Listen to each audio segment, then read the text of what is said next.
আল্লাহর ওলি কারা ছিল না? আল্লাহর কুতুব যারা কারা ছিল না? আল্লাহ বলছেন রেজা শাহ এমন সব ব্যক্তিদের একজন, রেজা শাহ, খাজা রেজা শাহ এমন সব পার্সনদের একজন যাদের ব্যাপারে আল্লাহ বলছেন লা খাউফুন আলাইহিম, কোনো ভয় নেই তাদের। চিৎকার করে কোন মারহাবা। লা খাউফুন আলাইহিম, কোনো ভয় নেই তাদের। ফিদ দুনিয়া মুফাসসিরিনে কেরামদের ইবারত, দুনিয়াতে আল্লাহর ওলিদের কোনো ভয় নেই। ওয়ালা হুম ইয়াহজানুন, আল্লাহ বলছেন কোন রকম চিন্তার কারণ নাই। মুফাসসিরিনে কেরাম লিখেছেন ফিল আখিরাহ, পরকালে আল্লাহর ওলিদের কোনো চিন্তার কারণ থাকবে না। একটা করে কম্বল দেওয়া হবে আল্লাহর ওলিদেরকে, খাজা রেজা শাহ পাবেন একটা। 1 লক্ষ সুতা দৈর্ঘ্যে, 1 লক্ষ সুতা প্রস্থে, প্রত্যেকটা সুতার মধ্যে 1 লক্ষ করে গিট্টা দেওয়া থাকবে। আল্লাহর ওলিরা প্রশ্ন করবেন, সওয়াল করবেন আল্লাহকে, এটা কেন এত সুন্দর আরামদায়ক, বারদাম ওয়া সালামান, নিরাপদ শান্তি আরামদায়ক হাসরের ময়দান আমাদেরকে রেখেছো, কম্বল কেন? আল্লাহ বলবেন বন্ধুরা বুঝো না, বুঝো না কম্বল কেন? একটা করে গিট্টা খুলবা, তোমাদের অনুসারী অসংখ্য ভক্ত আশেক প্রেমিক পাগল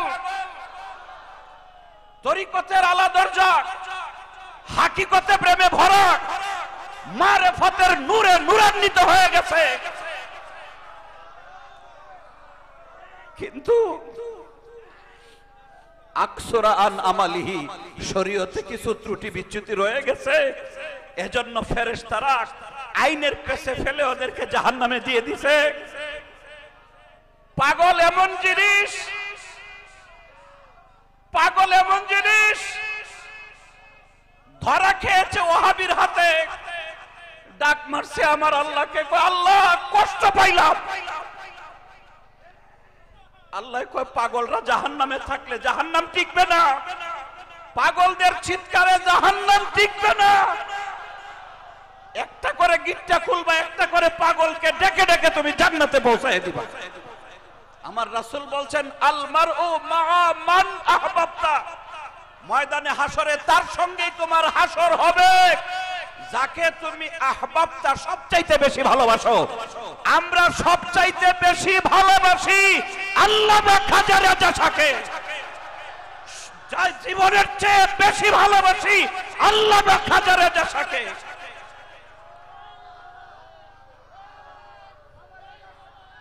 তুমি মানো কি না মানো, রেজা শাহ আমার কেহ নাই, বাছিলেও চাই তোমারে, মরণেও চাই রেজা শাহ, বাছিলেও চাই তোমারে, মরণেও চাই। এই রেজা শাহকে, রেজা শাহকে নাম শুনতে শুনতে, রেজা শাহকে কল্পনা করতে করতে স্বপ্ন যুগে এক পাগল রেজা শাহর কাছ থেকে বায়াত গ্রহণ করে ফেলেছেন। মারহাবা কোন। স্বপ্ন যুগে বায়াত গ্রহণ করে ফেলেছেন খাজা রেজা শাহ থেকে। ঘুম ভেঙে গেছে, ভাই বেরাদর বন্ধু বান্ধবদের সাথে বলতে লাগলেন, হুইজ খাজা রেজা শাহ, কে খাজা রেজা শাহ? আমি যার নাম কোথা থেকে শুনেই যেন মগ্ন হয়ে গিয়েছিলাম, স্বপ্নে এসে উনি আমাকে বায়াত পরিয়েছেন, উনি আমাকে তরিকা দিয়েছেন, এখন কোথায় পাবো সেই রেজা শাহকে? কিন্তু আত্মীয় স্বজন বন্ধু বান্ধব তিনি যাদের কাছে খাজা রেজা শাহকে জানতে চাইলেন, সেই বন্ধু বান্ধবদের কলব তো এত প্রশস্ত না, তাদের অন্তর তো এত পবিত্র না। ওই লোককে খাজা রেজা শাহের কদমের পার্শ্বে না এনে তারা তাদের পছন্দ মতো বিভিন্ন দরবারে নিয়ে নিয়ে ঘুরছেন, বলছেন ইনি তিনি। কিন্তু পাগল তো চোখ বন্ধ করে কয় না না না, আমি যাকে দেখেছি এই চেহারার সাথে এর মিল নাই। কেউ কেউ তাকে বুঝিয়েছেন এই চেহারার ভিতরেই তাকে খুঁজে পাইবা, ধৈর্য ধারণ করছে, পাই না করবো তাকে। গজব মুসিবত বিপদ আর বিপদ। আবার কয় আমি যদি খাজা রেজা শাহকে দেখেই থাকবো তোর বিপদে সারে না কেন? কই ইমানি পরীক্ষা ধৈর্য ধরো, হয়ে যাবে। এই পাগল তিনি নিজে লিখেছেন, এটা তার হাতের লেখা। উনি লিখেছেন, আমি শাহাবুদ্দিন জনি, গ্রাম রামবাড়ি, উপজেলা দুর্গাপুর, জেলা নেত্রকোনা। আমার নেত্রকোনা জেলার দুর্গাপুর উপজেলার তিনি আলহাজ মাফিজউদ্দিন তালুকদার কলেজের একজন অফিস সহকারী। বাড়ির থেকে দুর্গাপুর কলেজের দিকে যাইতেছেন অটো রিকশাতে চড়ে, অটো রিকশা। এর আগে অনেক ঘটনা ঘটে গেছে, এখানে যেটা লিপিবদ্ধ আছে আমি এটা পড়ছি। অটো রিকশাতে যাচ্ছেন তিনি। কিছু দূর যাওয়ার পর দুর্গাপুরের দক্ষিণে বিরিশিরি, তার দক্ষিণে শিবুল কান্দি নাকি যেন আছে গ্রাম, এখানে তাই লেখা। ওখানে উনি যাইতেছেন, হঠাৎ করে দেখে পিছন দিক থেকে আরেক অটো রিকশা, এই অটো রিকশাকে শাহাবুদ্দিন যে রিকশা যে অটোতে আছেন, এই অটোকে আরেকটা পিছন দিক থেকে অটো ক্রস করতেছে। ওই অটো থেকে কে যেন শাহাবুদ্দিনকে ডাকতেছে, এই জনি, জনি, এই জনি, আমার অটোতে আসো, জনি আমার অটোতে আসো। দুই তিনবার ডাকটা শোনার পরে জনি চমকে গেছে, এই তো সেই ডাক যাকে আমি স্বপ্নে দেখেছিলাম, এই সেই কণ্ঠ যার কণ্ঠ আমি স্বপ্নে শুনেছিলাম। অটোওয়ালাকে জনি সাহেব বললেন, ভাই একটু থামো, পুরা গন্তব্যের ভাড়াটা তোমাকে দিলাম, তুমি আমাকে নামায় দাও, আমি পিছনের অটোতে যাবো। ভাড়া পেয়ে গেছে তো সমস্যা নেই, নামিয়ে দিয়েছে। পিছনে যে অটো তাকে ডাক দিয়েছিলেন, ওই অটোতে জনি যখন উঠতে যাবেন তাকিয়ে দেখে ওই জোর অটোর ভিতরে তার স্বপ্নে দেখার মহান ওলি আল্লাহ। আল্লাহু আকবার।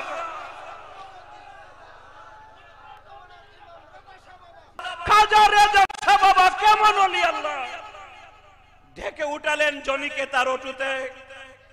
জনি সাহেব উঠলেন, মনের ভিতরে দ্বন্দ্ব বিদ্বন্দ্ব, এই তো সেই, কিন্তু যাকে দেখাইছে সে তো এই না, আমি যাকে স্বপ্নে দেখেছিলাম ইনি তিনি, ইনি তিনি খাজা রেজা শাহ। একটা স্বস্তির নিঃশ্বাস, খাজা রেজা শাহ একটা স্বস্তির নিঃশ্বাস ফেললেন। কিছু দূর সামনে আগালেন, আগানোর পরে তিনি দেখলেন দুর্গাপুর থেকে উত্তর থেকে দক্ষিণ দিকে একটা বালু ভর্তি ট্রাক আসতেছে। এই ট্রাক তার অটোকে ক্রস করেছে ঠিকই, কিন্তু পিছনে যে অটোটা জনি সাহেব ছেড়ে এসেছেন, এই অটোর উপরে ট্রাকটা এমন ভাবে চাপ দিয়েছে, ঘটনাস্থলেই ওই ট্রাকের সঙ্গে ওই অটোটা, যেটা জনি সাহেব 10-5 মিনিট আগে ছিলেন, ওই অটো 2 জন যাত্রী জায়গায় নিহত হয়ে গেছেন, আর 4 জন যাত্রী গুরুতর আহত হয়েছেন। জনি সংবাদ শুনে চিৎকার দিয়ে উঠেছে, নিশ্চয়ই জগতে একমাত্র জাগ্রত ওলি আল্লাহ আমার রাডারে ধরা পড়েছে, আল্লামা খাজা রেজা শাহ। আল্লামা খাজা রেজা শাহ সেই ওলি আল্লাহ যাকে মন দিয়ে ভালোবাসলে, চিন্তার আকাশে যাকে উদয় করলে ওখানেও সে সাহায্য সহযোগিতা করে। এই হচ্ছেন খাজা রেজা শাহ। দুর্গাপুর অঞ্চলের অনেক লোক আছেন, শাহাবুদ্দিন ভাই আছেন না এখানে? শাহাবুদ্দিন, এই যে ভদ্রলোক শাহাবুদ্দিন জনিক, আলহাজ মফিজউদ্দিন তালুকদার কলেজের, আলহাজ মফিজউদ্দিন তালুকদার কলেজ দুর্গাপুরের অফিস সহকারী, এই সেই শাহাবুদ্দিন জনিক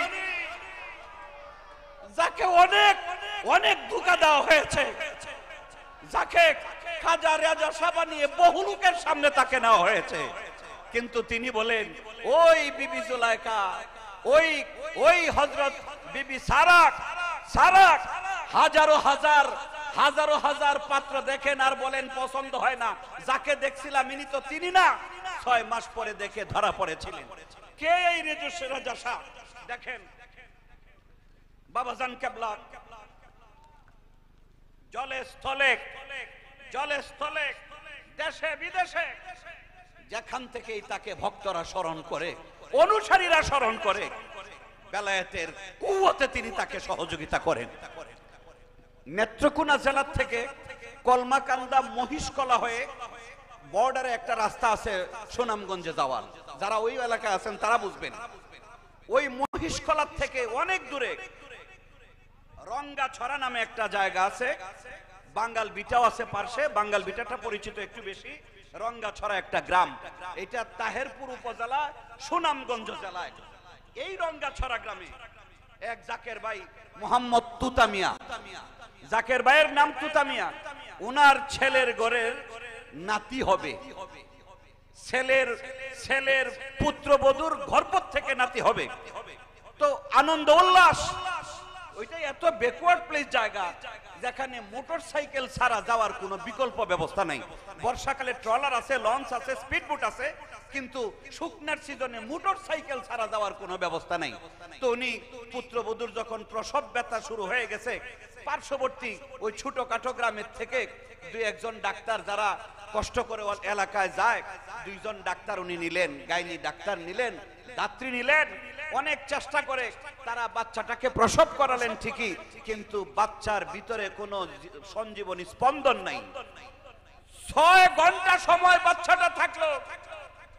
এত চেষ্টা করলো তারা, যেভাবে করতে হয় মেডিকেল সায়েন্সের স্বীকৃত যে পদ্ধতি, ওই পদ্ধতিতে 6 ঘন্টা ব্যাপী বাচ্চাটাকে, সুন্দর ফুটফুটে বাচ্চা, কিন্তু তার ভিতরে রূহ নাই। বিভিন্ন রকমের প্রচেষ্টা করে পাওয়া গেল না। 6 ঘন্টা পরে ডাক্তাররা তাকে মৃত বলে ঘোষণা করে ফেলে রেখে চলে আসছে। এই তুতামিয়া ভাই হন্য হয়ে ঘুরতেছে, আরে এমন কোন দরদি কাকে পাই যে আমার ছেলের প্রথম সন্তানকে জীবিত বলে ঘোষণা দিবে। এই তুতামিয়া ভাইয়ের স্ত্রী শেখ খাজা বাবার অত্যন্ত ভক্ত আশেক। ভক্তি না থাকলে, ভক্তের ভক্তি না থাকলে মুক্তি হয় না। যার ভিতরে ভক্তি থাকে সেই ভক্ত হয়। ভক্তি না জানলে মুক্তি পাওয়ার কোনো উপায় নাই। এই তুতামিয়া ভাইয়ের স্ত্রী, তিনি তরিকতের নিয়মে একটা ভক্তি দিলেন তার মুর্শিদ খাজা রেজা শাহের বেলায়েতের চেহারার দিকে। ভক্তিতে পড়ে গিয়ে বললেন, হে পৃথিবীর মালিক আল্লাহ, ও আমার দয়াময় রহমান রহিম আল্লাহ, তোমার মহান ওলি খাজা রেজা শাহকে আমি চিনি। তুমি যদি খাজা রেজা শাহর উসিলা করে আমার এই মৃত নাতিকে জীবিত করে দাও, এই কুওয়াত তোমার, কুদরত তোমার আছে। খাজা রেজা শাহের উসিলা করে বলছি, তুমি আমার এই মৃত নাতিকে যদি চিন্তা করে দাও, আমি খাজা রেজা শাহের দরবারে একটা ষাঁড় গরু মানত করলাম, আমি ষাঁড় গরু নিয়ে তার দরবারে নজরানা পেশ করব। 6 ঘন্টা পরে এই শিশু বাচ্চা যখন খাজা রেজা শাহকে উসিলা করে তার দাদি আল্লাহর দরবারে ফরিয়াদ করেছে, 6 ঘন্টা পরে শিশু বাচ্চার কণ্ঠ থেকে কান্নার একটা আওয়াজ ভেসে আসছে। চিৎকার করে বলেন মারহাবা। এই যে খাজা রেজা শাহকে উসিলা করে আল্লাহর দরবারে ফরিয়াদ করলেন, আল্লাহ বলছেন আস্তাইনু বিসসবরি ওয়াস সালাহ, আস্তাইনু বিসসবরি ওয়াস সালাহ। আল্লাহ পাক দয়া করেছেন, ইহসান করেছেন, ওই মৃত বাচ্চাটাকে আল্লাহ পাক কুদরতের কুওয়াতে তিনি জীবিত করে দিবেন। চিৎকার করে বলেন মারহাবা। এই তুতামিয়া ভাইও আসছেন, এই গতকালকেই তিনি গরু নিয়ে আইসা এই খাজাইনে রহমত, হ্যাঁ একটু দাঁড়ান। এই যে তুতামিয়া ভাই, এই যে বর্ডারে তার বাড়ি, একেবারে ইন্ডিয়ার ওই সীমান্ত পারির থেকে, ওই সীমানার থেকে 100 গজ দক্ষিণে হয়তো তার বাড়িটা হবে। তার বাড়ির সামনে দিয়ে রাস্তা। এই যে তুতামিয়া ভাই, হের ছেলের ঘরের নাতি, আল্লাহ পাক তাকে ইহসান করেছেন খাজা রেজা শাহের খাতিরে। সুতরাং খাজা রেজা শাহের শানমান কারামত, কারামাতুল আউলিয়া হাক্কুন, আল্লাহর ওলিদের কারামত বরহক সত্য। কেউ যদি এই সমস্ত কারামতকে অস্বীকার করে তাহলে সে মুনকের কাফের হয়ে যায়। চিৎকার করে কোন নাউজুবিল্লাহ। খাজা রেজা শাহের কারামত বললে ঘন্টার পর ঘন্টা চলে যাবে। আমরা শুধু দয়া ভিক্ষা চাই, তিনি উদ্যোগ নিয়েছেন এই খাজাইনে রহমত মুজাদ্দাদিয়া বাইতুত তরিকত দরবার শরীফে তাসাউফের ইউনিভার্সিটি গঠন করবেন। আমরা আল্লাহর দরবারে ভিক্ষা চাই, আল্লাহ ততদিন পর্যন্ত খাজা রেজা শাহকে দল বলে হায়াত দারাজ করো। এই মহৎ কাজ স্বয়ং সম্পূর্ণ করার জন্য কুওয়াত, ইমানি কুওয়াত, অর্থনৈতিক কুওয়াত পুরোপুরি তুমি তাকে দান করো। আমিন। ওয়া আখিরু দাওয়ানা আলহামদুলিল্লাহি রাব্বিল আলামিন। আমাদের এই জামালপুরের কৃতি সন্তান রাজনীতিতে যেমন পাকা, তাসাউফের নীতিতে তিনি আরো বেশি পাকা। বিশিষ্ট আশেকে রাসূল, আশেকে মুর্শিদ, সাবেক মাননীয় মন্ত্রী জনাব সিরাজুল হক আল মুজাদ্দেদি সাহেব, তিনি আদিষ্ট হয়েছেন। সংক্ষিপ্ত যেহেতু সময় আমাদের বেশি হয়ে গেছে,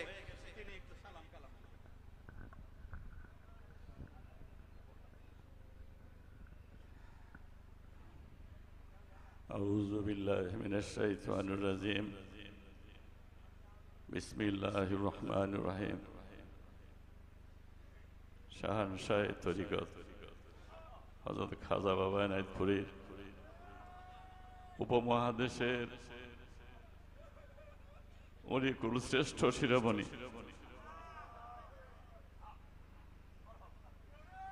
খাজা বাবা এনায়েত হযরত ইউনূস আলী রাহমাতুল্লাহ আল মুজাদ্দিদি, তারই দ্বিতীয় সাহেবজাদা সৌম্যগঞ্জে ধর্মের তলোয়ার খাজা বাবা সৌম্যগঞ্জের সন্তানদের মধ্যে যিনি শ্রেষ্ঠত্ব অর্জন করেছেন। আজকের এই সভার এই জাগের মজলিসের আমাদের যে প্রধান, আমাদের যে নেতা, আমাদের যে অহংকার খাজা শাহ রেজা হুজুর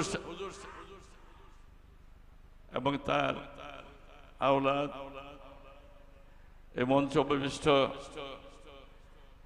জাকের প্রধান আশেকান, ওলামায়ে কেরাম উপস্থিত, কাল কিয়ামতের ময়দানে আমার খাজা বাবার নেতৃত্বে দয়াল নবীর কদমে যিনি পেশ করবেন, যিনি সুপারিশ করবেন জান্নাতে যাওয়ার জন্য, সেই মজলিসের ভাই ও বোনেরা, আসসালামু আলাইকুম। ওয়াকিমুস সালাত আলা যিকরি, তুমি সালাত কায়েম করো আল্লাহর জিকিরের জন্য। জিকিরকারীরা হলো জাকির, আল্লাহর জিকির যারা করে তারাই হলো জাকির। জিকির থেকে জাকির উদ্ভব হয়েছে। আমার নানা মৌলানা ইয়াকুব আলী খান দেওবন্দে 1907 সালে দেওবন্দ থেকে বাস করেছিলেন। খাজা বাবা এনায়েতপুর একজন খাদেম ছিলেন, তরিকতের খেদমত করেছেন মৌলানা সাহেব। তারই মেয়ের ঘরের ছেলে আমি। আমার মা সবসময় কান্নাকাটি করতো, বাবা খুব স্বাদ ছিল ইমাম মেহেদী আসলামের মুখটা একবার দেখে যাব, বলতো আর কি। আর বলতো বাবা, আমার বাবা তরিকতের জন্য প্রচুর কাজ করেছেন। আমার দাদা 1917 সালে ক্যালকাটা বোর্ড থেকে উনি স্ট্যান্ড করেছিলেন। 4 বছর বয়সে আমার দাদি মারা যায়। আমার দাদার বিয়ে শাদী করেন নাই। খাজা হুজুরের দরবারে বায়াত গ্রহণ করে এই তরিকতের জন্য খেদমত করে ওনার জীবন শেষ করেছেন। সেই সুবাদে আমার বয়স যখন 3 মাস, আমার দাদা আমার দয়াল বাবার কাছে এনায়েতপুরীর কাছে নিয়ে যায়, বলেন আমার তো আর কিছু নাই, এই ছেলেটাকে হুজুর দোয়া করে দেন। বলে বাবা রাম নাম রাখেন সিরাজুল হক, লক্ষ কোটি মানুষের রেজেক তার হাত দিয়ে এই দুনিয়াতে আল্লাহ পাক বন্টন করবেন। সেই বর্গতে দল করি আমরা, বিভিন্ন দল করি, বিভিন্ন দুনিয়াতে বিভিন্ন দর্শন, বিভিন্ন সংজ্ঞায় সংজ্ঞায়িত করি। কিন্তু সর্বশেষ কাল কিয়ামতের ময়দানে আমার দয়াল নবী যখন কাজী হয়ে বিচার করবেন, সুপারিশ করবে কে? জামানার মুজাদ্দেদ, জামানার মুজাদ্দেদ থাকবেন, যুগে যুগে যারা আসবেন তারাই সুপারিশ করবেন, দয়াল নবীর কাছে সুপারিশ করবেন। নবীজির সুপারিশ ছাড়া যত ইবাদত করেন কেউ যাইতে পারবে না, বেশ জান্নাতে যেতে পারবে না। আজকে আল্লাহ পাক ঘোষণা করেছেন জিন এবং ইনসান শুধু তার ইবাদতের জন্য দয়াল নবীর শ্রেষ্ঠত্ব দিয়ে দুনিয়াতে প্রেরণ করছেন। দয়াল নবীর উপরে আল কোরআন, কোরআনে কারীম নাজিল হয়েছে। কোরআন একটি পূর্ণাঙ্গ জীবন ব্যবস্থা। তাই উপস্থিত রেজা হুজুরের সঙ্গে আমার কথা হয়েছে। এখানে উনি খানকা করেছেন, উদ্দেশ্যটা কি? কোরআন এবং সুন্নাহর আলোকে ইলমে বেলায়েতে, তরিকতের, মারফতের, শরীয়ত, তরিকত, হকিকত, মারফতের ইলম, ইনি এখানে সে আলেম সৃষ্টি করবেন, লোক সৃষ্টি করবেন, যুগ যুগ ধরে কিয়ামত পর্যন্ত এই তরিকতের খেদমত, এই নেসবতের খেদমত চলতে থাকবে। এই আশা রেজা হুজুর পোষণ করেন। আমি মনে করি এর চেয়ে বরকতময় কথা আর হইতে পারে না। অনেক খানকা আছে, ওনার যে উদ্দেশ্য, ওনার যে মকসুদ, মন্দিরে পৌঁছার যে ইচ্ছা, যে তামান্না, এইটা মনে করি যত খানকা রয়েছে এইটা উনি করতে পারলে উনি ইনশাল্লাহ আশা করি শ্রেষ্ঠত্ব অর্জন করবেন। এই জাকের মজলিস থেকেই অনুসরণ করবেন। এই মজলিসটা কার? জাকেরদের। জাকেররাই মজলিসের নিয়ামক শক্তি। আল্লাহ রাসূলের মসজিদ উপস্থাপন করে কারা? জাকের ভাই বোনেরা করে। জাকেররাই শ্রেষ্ঠ। অতএব আমি শুধু জিন এবং ইনসানকে আল্লাহ পাক ইবাদতটা কি? দুনিয়াতে কোরআনে কারীমের হুকুম অনুযায়ী আমি দিনের ইবাদত করব। আমাদের জীবন কত দিনের? 70-80 বছর জীবন জিন্দেগি। কত বছর আমার আল্লাহর কাছে থাকতে হবে? দুনিয়াতে 80-90 বছর জন্য আল্লাহ পাক পাঠাইছেন পরীক্ষার জন্য। আমরা কেউ এমপি হইতেছি, মন্ত্রী হইতেছি, কেউ বড় অফিসার, যে আমাদের জেনারেল ভাই এডিশনাল চিফ ইঞ্জিনিয়ার ছিলেন, কেউ সচিব হবেন, কেউ ডাক্তার হবেন।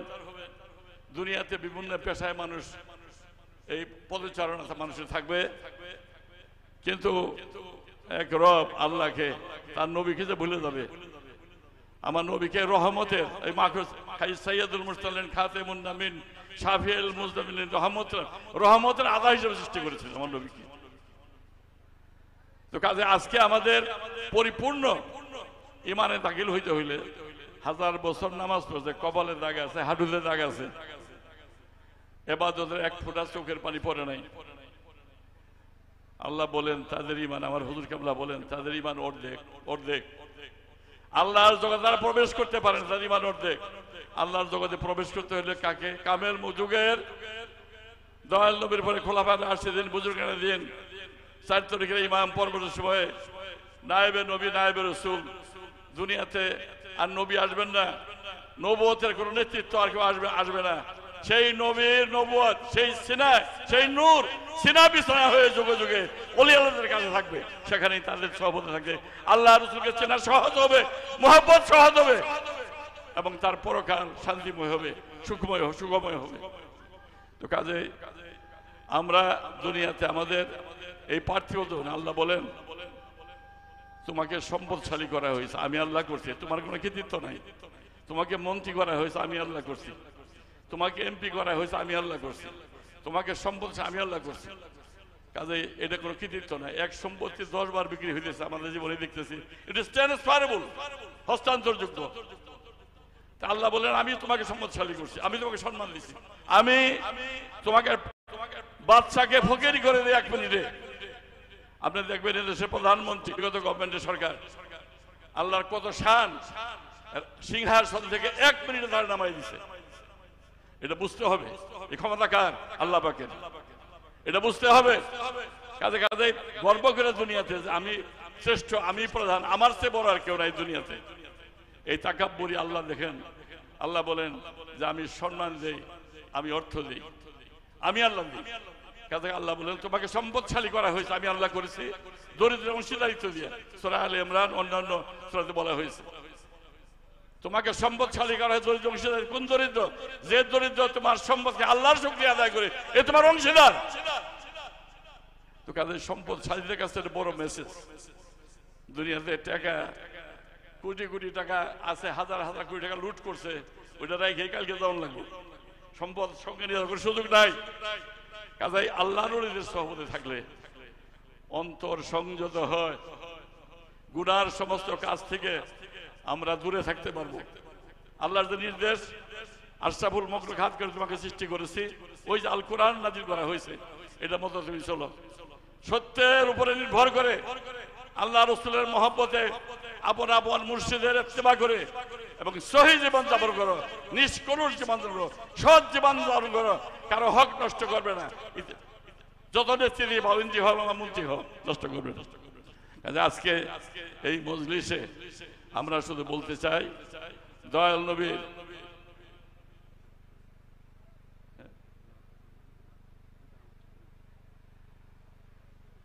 আমার আব্বা মরার আগে আমাকে এই কথাটাই বলছিল আর কি। আমি যখন মন্ত্রী হইলাম বলছে, বাবা তুমি আল্লাহ রাসূলের রহমতের সৃষ্টি, হাজার হাজার লোকের চাকরি দিয়েছি আমি, আল্লাহ পাক আমাকে শক্তি দান করেছে। ছোট মন্ত্রী ছিলাম আমি, 41 নম্বর, কারো 4 আনা পয়সা লাগে নাই, একটি পয়সা লাগে নাই, ঘুষ আমাকে স্পর্শ করতে পারে নাই। বাংলাদেশে ঘুষের মহড়া চলতেছে, এমন কোন ডিপার্টমেন্ট, আর্মি বলেন, পুলিশ বলেন, সিভিল অ্যাডমিনিস্ট্রেশন বলেন, শিক্ষা প্রতিষ্ঠান বলেন, এমন কোন আমরা ডাক্তারি বলেন, আপনার ঘুষ ছাড়া অবৈধ উপার্জন ছাড়া এই দেশটাকে পয়সা গেছে পয়সায় নাই। মাথায় যদি পছন্দ ধরে সমস্ত শরীর রক্ষা করা যায় না, হাতে পছন্দ ধরে আঙ্গুল কাটে হাত ফালাই দিলে মানুষ বাঁচতে পারে, কিন্তু মস্তিষ্কে পছন্দ ধরে সেটা বাঁচানো যায় জাতিকে। এই জাতির মস্তিষ্কে পছন্দ ধরেছে কাদের? দুনিয়ার মানুষের নেতৃত্বে, মনে রাখতে হবে। আল্লাহ পাক যদি সামনের সুযোগ দেয়, আমি দোয়া চাই, আমার শরীরটাও ভালো না, আমরা সকলেই সগ্ন দোয়া করবো, জাকের ভাইরা সকলেই সগ্ন দোয়া করব। আমাদের এই এখানে কোটামণিতে আমাদের রেজা হুজুর যে আসছেন, যে রেজামন্দি হাসিলের জন্য, যে তাকওয়ার জন্য, যে তামান্নার জন্য এসেছেন, আমরা দোয়া করব জীবনের প্রত্যেকটা, ওই যে আল্লাহ পাক বলছেন আমি সৃষ্টি করেছি যিনি ইনসানকে শুধুমাত্র আল্লাহর ইবাদতের জন্য, জীবনের প্রতি ক্ষেত্রে সত্যের প্রতীক নিয়ে লড়াই করবেন, সহি এবং সৎ জীবন যাপন, হকের প্রতি থাকবেন ইনশাআল্লাহ। এটাই এখানে মসজিদ হবে, বড় মাদ্রাসা হবে এখানে ইনশাআল্লাহ আশা করি, এবং সেই নেসবতের সেই শিক্ষা এখানে দেওয়া হবে, ইহ জগতের পর জগতের শিক্ষা দেওয়া হবে। উনি আশা প্রকাশ করছেন, আমার সাথে কথা বলেছেন। কাজে আমরা দোয়া করব সকলের জন্য, আমরা রেজা হুজুরের দোয়া করব, যুগশ্রেষ্ঠ